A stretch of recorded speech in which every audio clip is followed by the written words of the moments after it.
members of parliament as it is said out there.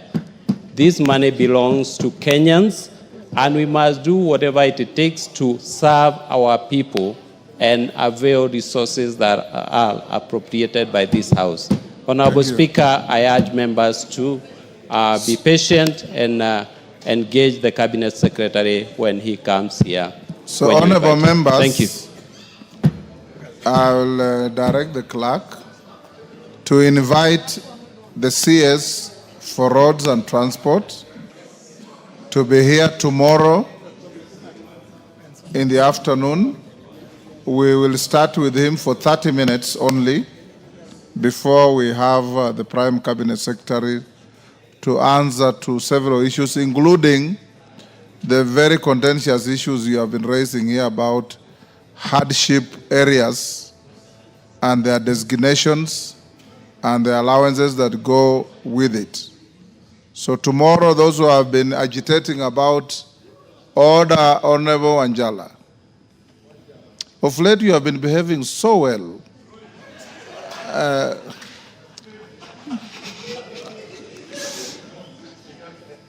Or is it Alicia who is inciting you to misconduct yourself?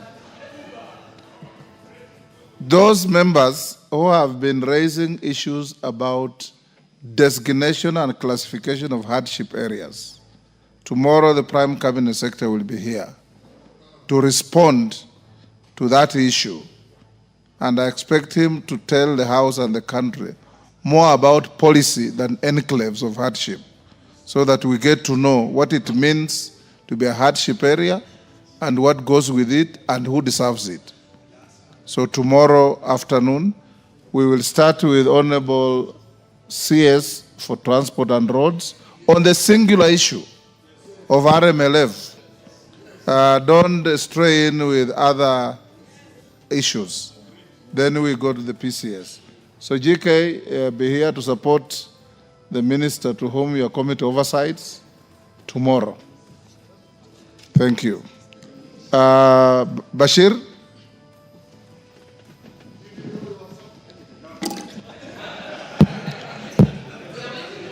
Honorable Speaker, thank you very much. Honorable Speaker, I want to bring to the attention of this House something of national importance that has been happening in the last 2 days.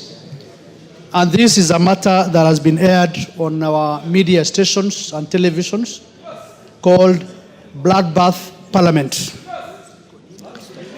Honorable Speaker, that documentary was run by BBC World Service, and it's been run through our national media stations. And it captures or talks about the event that happened in June the 25th. A very sad day indeed, tragic and shameful.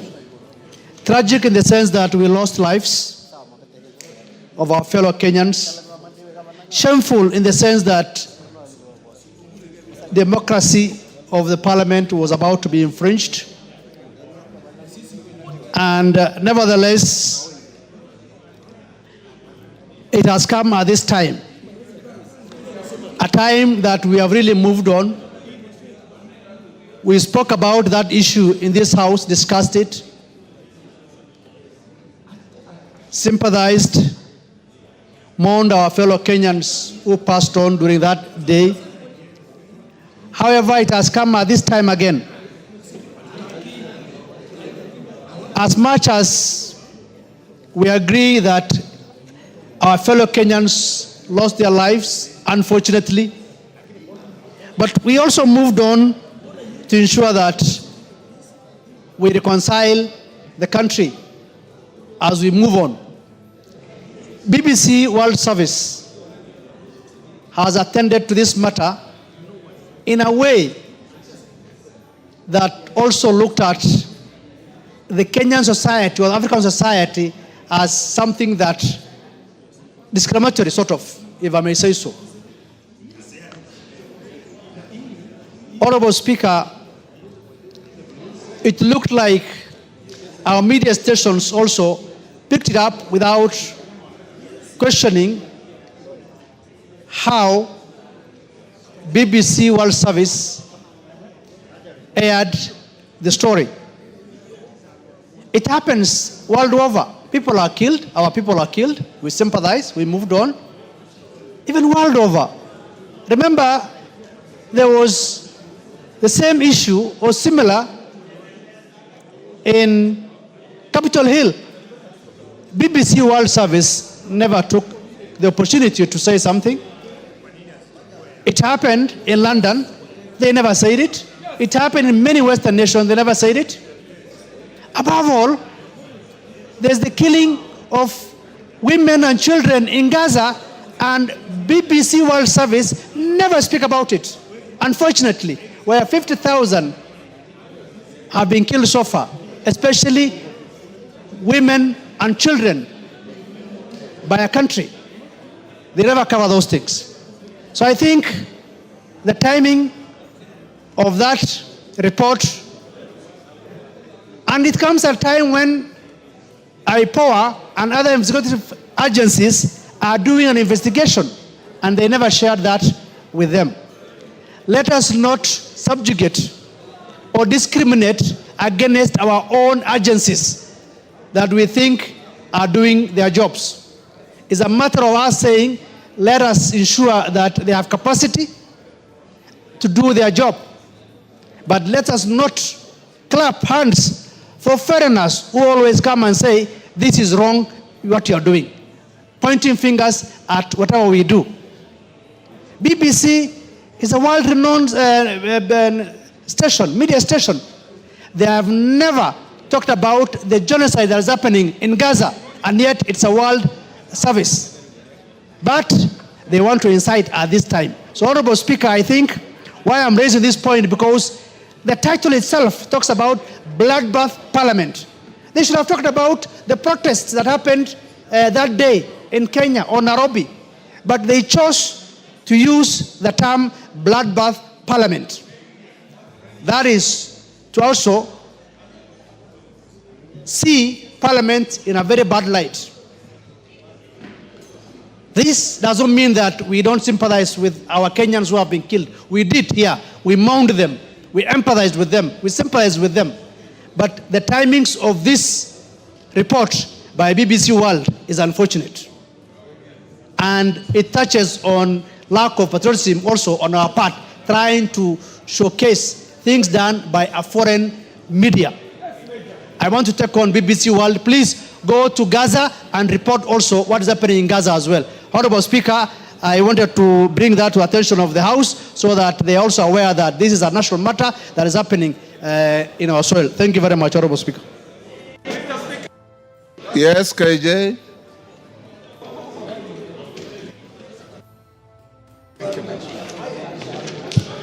Mr. Speaker, this matter that has been brought to the floor by Honorable Bashir is a very critical national matter that we need to prosecute with sobriety as Kenyans.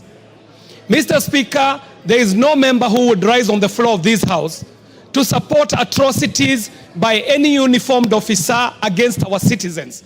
And in fact, we are not here to say whether the Kenya Army or the Kenya Defense Forces have done right or done wrong, because it is not in our place to judge them. However, Mr. Speaker, it is not lost to my mind that in the last parliament, Mr. Speaker, this House declined to assent to the renewal of the terms of service and the terms of training of the British Army Training Unit in Kenya, the Batuk. Mr. Speaker, when we refused to sign up and regularize Batuk's presence in Kenya, we took a hitting as a House, Mr. Speaker. But in this 13th Parliament, the Parliament has been able to pass that British Army Training Unit in Kenya can practice and train on our mother soil, Mr. Speaker.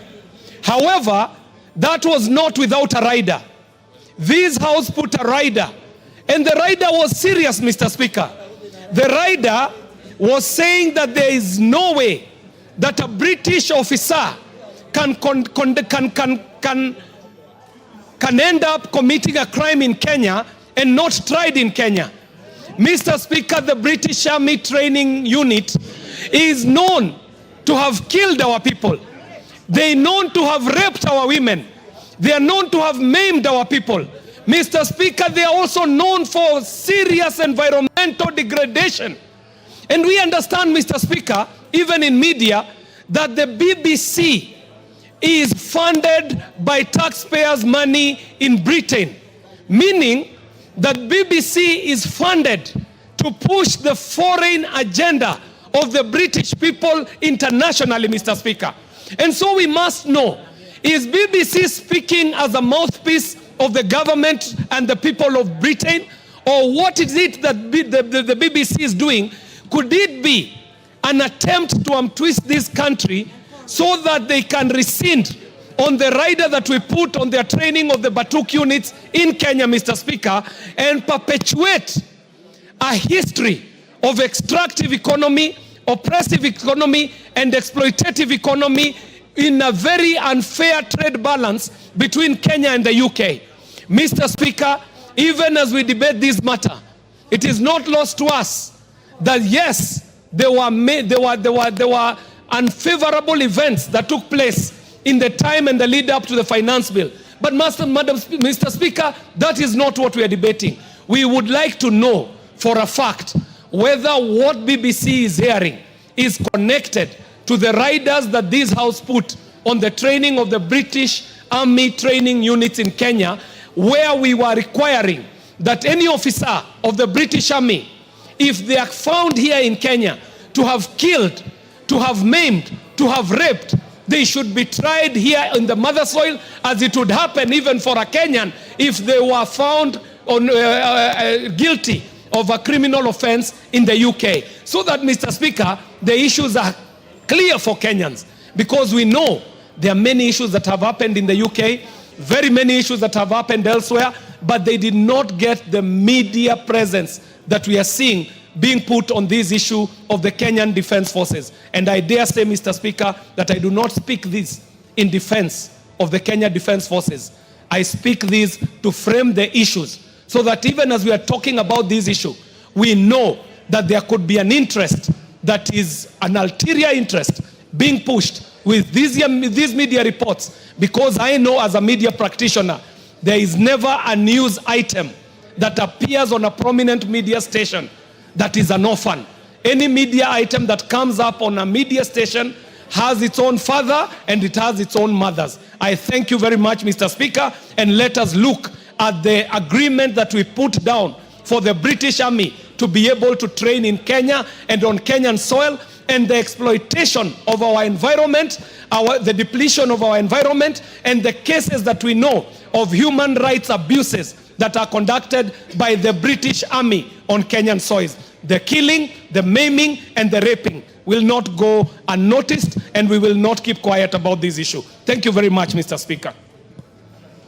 On the same, Millie? Yes, Millie? Thank you, Mr. Speaker, and I want to thank Honorable Keje for urging that we speak soberly about this issue. And Mr. Speaker, I wish to speak soberly about this issue. And sometimes when you're in leadership, you have to take the road less traveled. And on this issue, I want to take the path less traveled. Mr. Speaker, we lost many young people. And we have very many young people who are traumatized as a consequence of what happened. Mr. Speaker, it is a point in our country that all of us wish never happened. But it happened. Mr. Speaker, I think we have not handled this issue well. And that is why sometimes you find people from outside are coming to document this. If as Kenya, we were able to acknowledge that things went wrong and we need to fix it, then Mr. Speaker, even if BBC heard it, it doesn't matter. We have to fix our own problems on our own. We don't have to wait for BBC to tell us there was something wrong. I have a problem with the title that they've given, but which is typical of any media house, because they want it to trend and then want it to, yeah. And because of that, Mr. Speaker, they may have given it that title.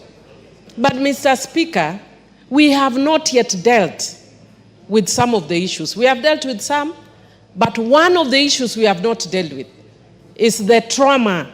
Mr. Speaker, I said it when Honorable Elachi lost the son. Mr. Speaker, we have a very angry young generation in this country. And part of the anger is on the issues that we are seeing, Mr. Speaker. And we cannot bury our heads in the sand, Mr. Speaker. Mr. Speaker, let Parliament take the lead. And let us find a way of helping these young people to heal. Because, Mr. Speaker, we don't know what may come in the next few months, next year, or whatever. And furthered by the fact that we have very many young people who are jobless, who are frustrated.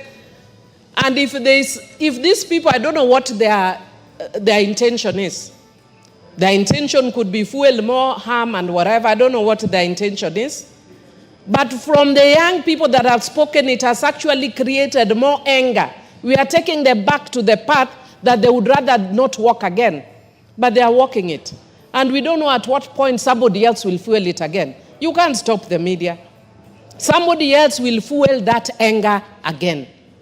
And so for us to deal with it, let this Parliament take that mandate to deal. When we had post-election violence, Mr. Speaker, I was lucky to be in this Parliament. I think we were with you in that Parliament. Mr. Speaker, we set up a select committee. We walked all over this country. And because as human beings, we have a nature to forget. When we thought we had moved on, I remember in one case, we met a woman whose husband's head had been decapitated. She went to her home with the husband's head.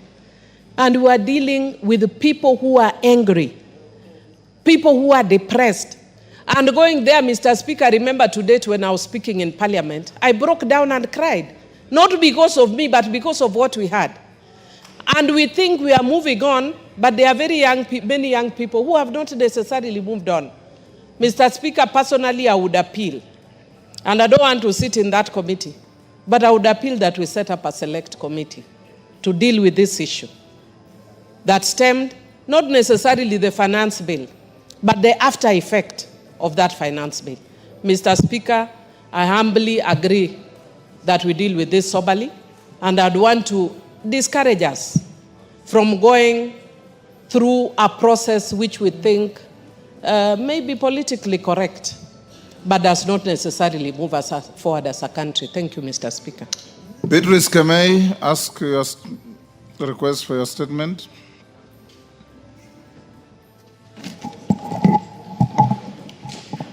Thank you, Honorable Speaker. I want to request for a statement regarding investigations into escalating cases of femicide and gender-based violence in Kericho County. Honorable Speaker, pursuant to Standing Order 44.2 Part C, I wish to request for a statement from the chairperson of the Departmental Committee on Administration and Internal Security regarding investigations into escalating cases of femicide and gender-based violence in Kericho County. Honorable Speaker, Article 26 of the Constitution guarantees the inalienable right to life to every person, regardless of age, gender, and social status. Additionally, various statutes, including the Sexual Offences Act, Cap 63A, and the Protection Against Domestic Violence Act, Cap 151, place an obligation on the state to prevent, respond to, and provide mechanisms for reporting and prosecuting acts of gender-based violence and femicide. However, the implementation and enforcement of these laws remain inadequate to address the issues.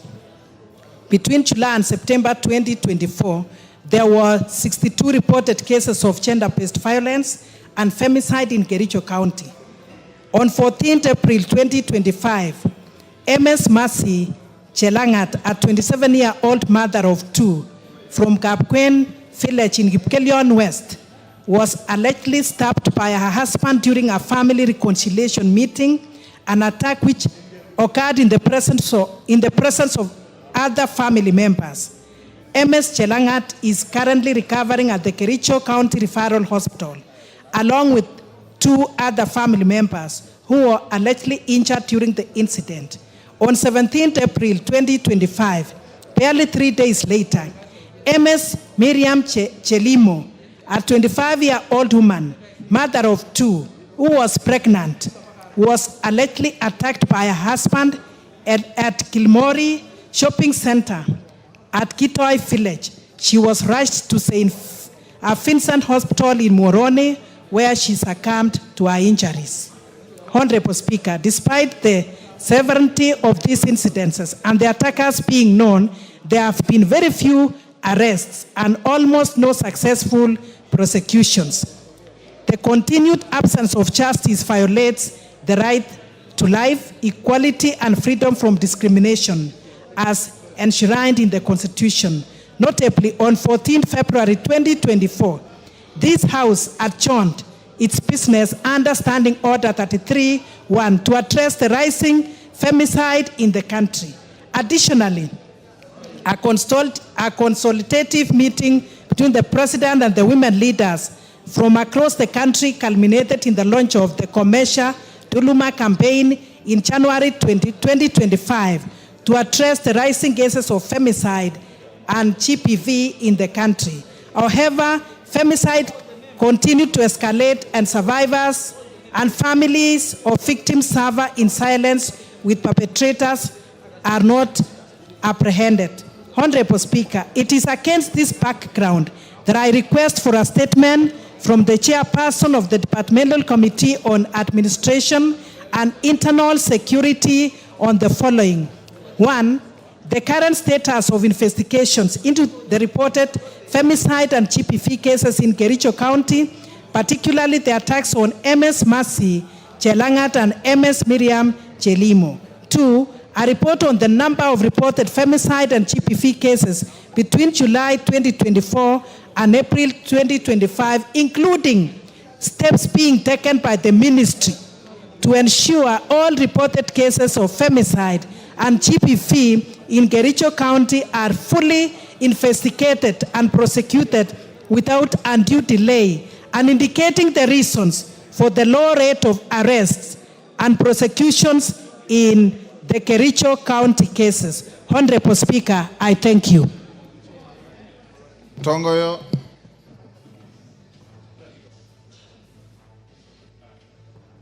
Thank you, Honorable Speaker. When can you bring a response? I will issue the response first week on reception from the recess. First week on once we resume from recess. Deco Barrow, Garissa Town.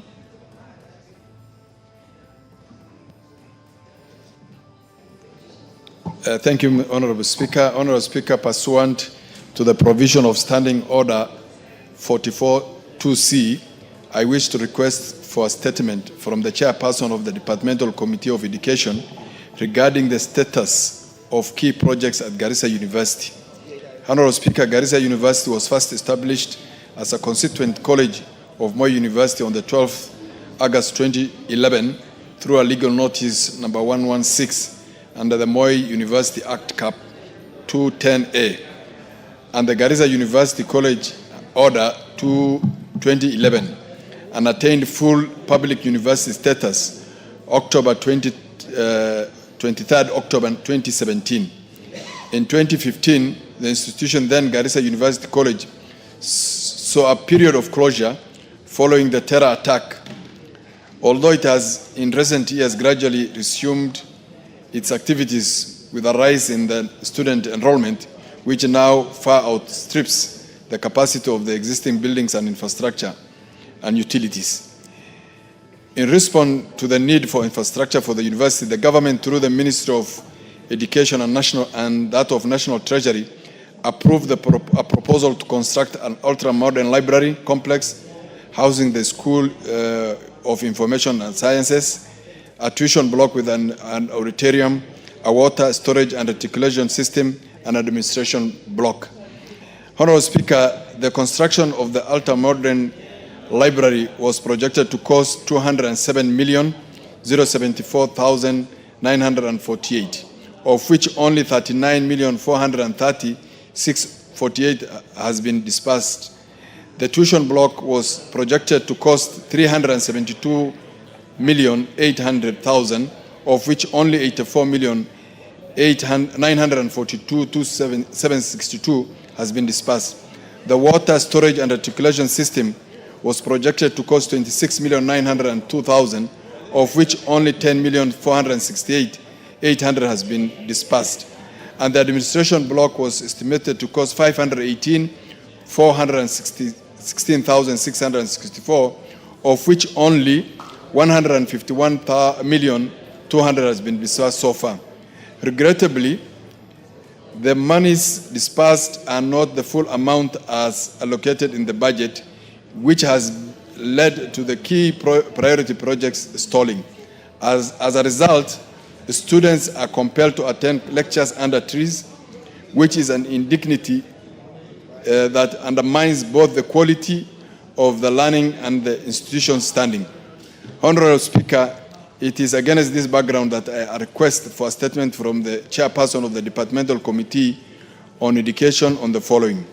A detailed report on the current physical and financial status of each project, including the percentage of works completed, the contractors engaged, and the projected completion dates. An exact timeline for the release of the outstanding balances and the measures put in place to ensure these projects are fully funded through completion. The measures, number three, the measures put in place to ensure that there is prudent use of taxpayers' funds and the delivery of value for money by the institution and its contractors. Thank you, Mr. Speaker. Kainan, on the same? 1 minute. Thank you, Mr. Speaker. Mr. Speaker, Garissa University is the only university in the entire region of northern Kenya. And Mr. Speaker, you're also familiar with the history and the circumstances of that university. I do not need to belabor this. Mr. Speaker, I thought by now, and I'm sure you're aware, that there are universities now, almost public-funded universities, almost in every sub-county for an entire region, which is almost 70% of the landmass of the Republic of Kenya, with a growing population. The only university still is traveling. Students are learning under trees. We have made passionate appeal, and I'm glad that the chairman is here of education. Mr. Speaker, will I be right? Because there is no time when there's enough resources for everybody. We must sacrifice for particular groupings or regions that require those services as and when the situation demands. I want to plead with the chairman and the chairman budget to urgently put in place mechanism on a affirmative basis to assist Garissa University so that at least we can have the basic infrastructure to suit that name of being a university. Because right now, so many students have shown the desire to go to that university, and yet everything is lacking, Mr. Speaker. Mr. Speaker, I want to plead with you, just like we have done in the past, to compel, and I know we'll also apply, and I want to plead with Honorable Deco, to put everything in perspective so that by the time we are going through the budget-making process, we insist that Garissa University must get a lion's share so that in the next financial year, students can get a conducive infrastructural environment. I support that statement, Mr. Speaker. Chenyamai, 1 minute. Thank you very much, Honorable Speaker. I support the Honorable Deco on the fact that this is a university that must be funded. And Honorable Speaker, I would like to add something, Honorable Speaker, that we should not forget the circumstances that made this university to be closed. And this happened on the 2nd of April 2015, where we lost 148 students, Honorable Speaker, if I'm correct on numbers. But the fact is that we lost so many students there. Honorable Speaker, as we work towards ensuring that this university gets budgetary allocations, it is extremely important, and I would like to ask Honorable Deco, Honorable Kainan, and all other members from the northern Kenya and from the eastern part of Kenya, that the people who attacked students in Garissa University originated in my own constituency, Honorable Speaker, Kitui South, in a place called South Kitui Game Reserve. And we have seen now efforts of people, politicians, taking back people into the same game reserve and ensuring that that place called Inyali, where those people were traced to, is now it is becoming now a settlement of people where there is no chief and where there is no assistant chief. So, Honorable Speaker, as we work on this, let this matter of security also be considered, and I support that they be given money to fund the university, but take care of security so that people do not leave my constituency, Kitui South, go all the way and kill students and affect the whole of Kenya. Thank you, Honorable Speaker. Thank you, Meli. When can you bring a response? Thank you, Honorable Speaker. The issues raised by Honorable Deko and the two other members are very weighty, and they affect all the universities in this republic. And Honorable Speaker, I and the committee members did walk across most of the universities in the eastern part and the western part of the rift, and we noted a number of what we call white elephant projects. We even went to Garissa and we found students under trees taking lectures. So, Honorable Speaker, because of this, we are proceeding for recess. Immediately we are back, I'll give a very detailed report, not only on Garissa, but all the universities across the republic. Thank you, Honorable Speaker. Thank you. On the same issue? Yes, Bowen. Yes, Mr. Speaker, I want to appreciate the answers given by the Honorable Chair of Education. He has not given that many, or the promise that he's going to give us soon. But Mr. Speaker, the chairman has just said that many of our universities are struggling financially.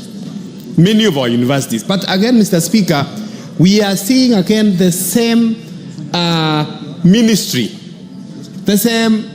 of Education opening some other universities. You have seen, Mr. Speaker.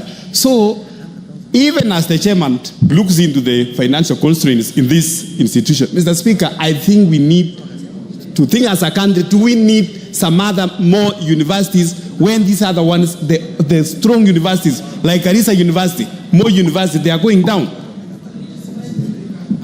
Oundo. Speaker, I also want to concur with the sentiment of Honorable Bowen.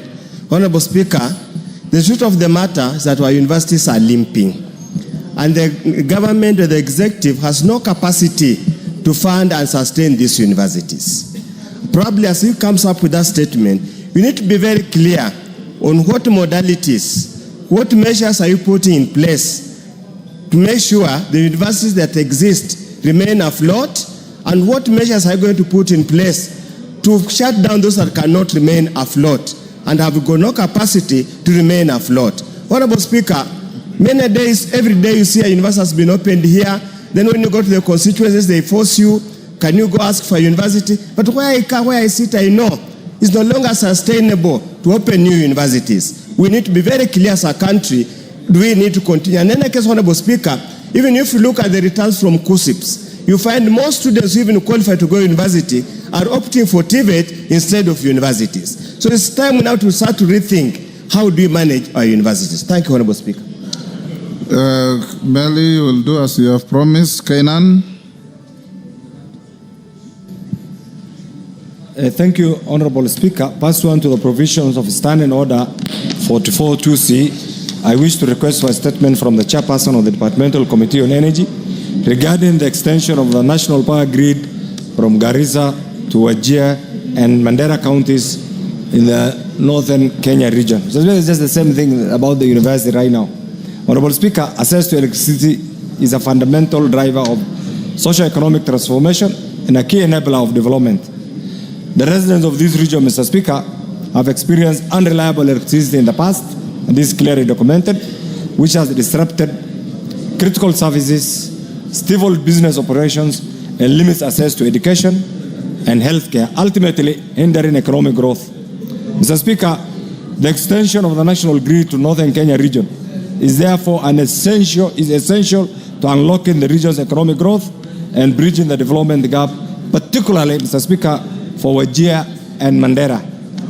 Honorable Speaker, it's against this background that I request for a statement from the Chairperson of the Departmental Committee on Energy on the following: a report on the current status of funding, planning, and implementation of the extension of the national grid from Garissa to Wajir and Mandera counties in the northern Kenya region, including the timelines for completion. Mr. Speaker, this project has been in the pipeline since independence, Mr. Speaker, and it has never taken off. We just need to know the truth. Two, Mr. Speaker, the immediate and long-term measures the government is putting in place to ensure the residents in northern Kenya region get access to reliable and affordable power, Mr. Speaker. And finally, Mr. Speaker, the plans that the government is putting in place to address the gap in the provision of power in the region, including alternatives for provision of off-grid solar access. I thank you, Honorable Speaker. Energy, Gikaria, when can you bring a response? Honorable Speaker, if given an opportunity, we can bring after recess once you are back. Honorable Speaker, remember 2 weeks ago, the same thing was raised again here, and I think it is a very critical matter. So you combine and bring second week. Thank you, Honorable after Speaker. Recess. Mashua Waidaka.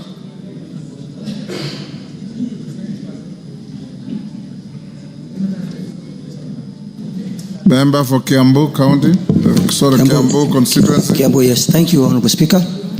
A request for statement regarding attempted land grabbing in Tinganga Ward in Kiambu constituency. Honorable Speaker, pursuant to Standing Order 44-2C, I wish to request for a statement from the chairperson of the Departmental Committee on Lands regarding the attempted land grabbing targeting the family of the late Mr. Wilson Bodu in Tinganga Ward, Kiambu County. Honorable Speaker, the Bodu family has owned and resided on their 236-acre parcel of land in Tinganga Ward in Kiambu with their ownership properly documented. The family acquired the land from the white settlers 51 years ago, and legitimate ownership is further evidenced by compensation by the government for land allocated for the development of the Kiambu-Rioki-Giewa Road. An additional compensation received for allocation of land for the Athi Water 3 pipeline easement. However, over the 2 past months, the family has faced systematic harassment through repeated summons from various state agencies, including the Directorate of Criminal Investigations and the National Land Commission, demanding explanations regarding their land acquisition. Honorable Speaker, the harassment has escalated to include unauthorized visits to the property of the family and acts of vandalism within their farm, which has disrupted their farming activities. Despite full cooperation from all official summons and investigations, which have yet yielded evidence of any impropriety, they continue to face intimidation and live in constant fear for their safety and security of tenure.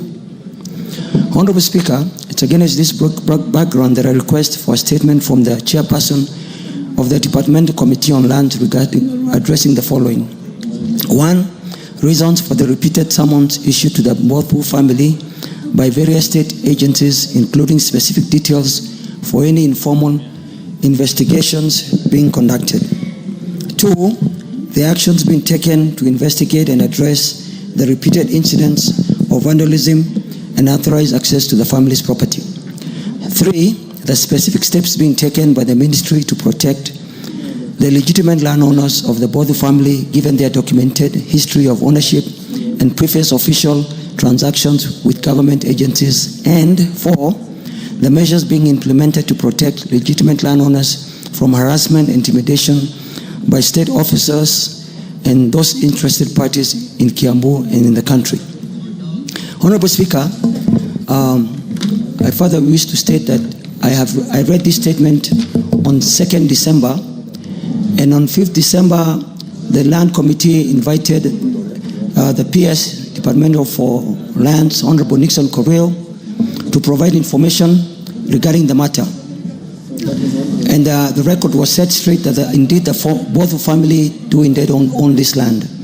Honorable Speaker, on the 22nd April of this year, around 11:30 a.m., the family alleges that officers from the DCI headquarters went to the family farm and asked them to vacate the land. It's with this, Speaker, that I seek your direction on this matter. Thank you. Chair Lands.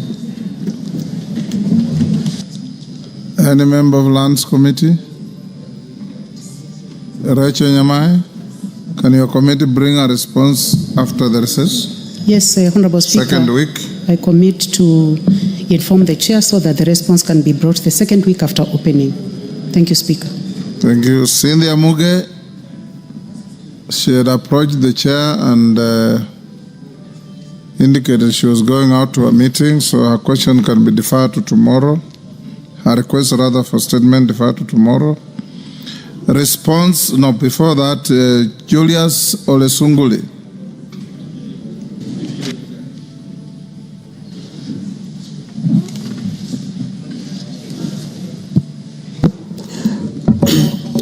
Mr. Speaker, sir, pursuant to the provisions of Standing Order 44.2c, I wish to request for a statement from the chairperson of the Departmental Committee on Administration and Internal Security regarding the unfortunate incidents at Angata Barikoi in Kilgoris constituency. Mr. Speaker, sir, yesterday, Monday the 28th of April 2025, was a very sad day for Kilgoris. 6 persons, namely Mr. Paul Parsuben of Kapsinendet Village and Mwalimu Joseph Rono of Chelchel Village, Mr. Isaiah Kipkoech of Kabusa Village, Mr. Gideon Koech of Kapsinendet, and Mr. Nelson Rono of Rotka Village, all of Kilgoris constituency, lost their lives after being shot by the police officers from Angata Barikoi and Lolgorian. In addition, the Registrar of Lands Kilgoris, Mr. Jepkwesi, and several other officers and were also injured and admitted to various hospitals within the area. The incident occurred during a protest that erupted over a disputed parcel of land where the current residents are believed to be the rightful owners, having lived there as their ancestral land. The security situation in the region remains tense following this incident. Mr. Speaker, it's against this background that I request for a statement from the chairperson of the Departmental Committee on Administration and Internal Security on the following matters. 1, the chairman should inform us who authorized the police officers to use live ammunition against residents who are not armed. 2, why did the registrar and surveyors go to survey land belonging to people of Angata without their consent and fully knowing that the land has a title deed? Each of those pieces of lands are owned by definitely known people. And what was the reason why they had to go and resurvey people's land? Who wants to take that land? Mr. Speaker, thirdly, why is the ministry, and I'm talking about the Ministry of Internal Security, retaining officers in Lolgorian and in Transmara South who have overstayed and they have outlived their usefulness, and now they are being used, I don't know, for some special interest? Can the chairman tell us whose interests are these officers serving, and can he consider removing them immediately? And Mr. Speaker, the government should consider ensuring that the families that have lost their people have been compensated. Mr. Speaker, I beg to request. Thank you. Kitayama. Mr. Speaker, kwa ruhusa yako naomba kumuunga mkono Mheshimiwa jirani, Mheshimiwa Sunkuli. Mheshimiwa Speaker, Wazaramo wana msemo unaosema kwamba mla huliwa. Kuna matatizo mengi sana